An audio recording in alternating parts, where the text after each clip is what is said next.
бір байдың 9 ұлы болады. Бірақ олардың бәрі аңға кетіп ұзақ жоғалады. Сол кезде байдың әйелі тағы бір ұл туады. Баланың аты ер төстік болады. Ол ерекше бала еді, туғаннан бастап тез өсіп, бірнеше күнде ер жетіп кетеді. Ер төстік атқа мініп кең далаға жол тартады.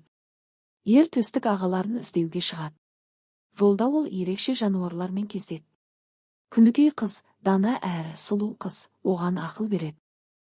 Ер төстік келе жатып көлтауысарды кездестіреді. Көлтауысар бір көлдің суын бірақ жұтатын алып екен. Ер төстік келе жатып таусоғарды, үлкен тауларды жұлып тастайтын батырды. Желаяқ найзағайдай жүйрікті. Көреген алысты көретін дананы кездестіреді. Олар бәрі төстіктің серігіне айналады. Ер төстік ағаларын іздеп жүріп, жер астына түсіп кетеді. Ол жерде желді, дәу мен көлсіз ханның елін көреді. Ер төстік зұлым күштермен айқасып, ағаларын босатып алады. Батыр барлық қиындықты жеңіп, ағаларын елге алып қайтады. Ауыл халқы қуанып, үлкен той жасайды.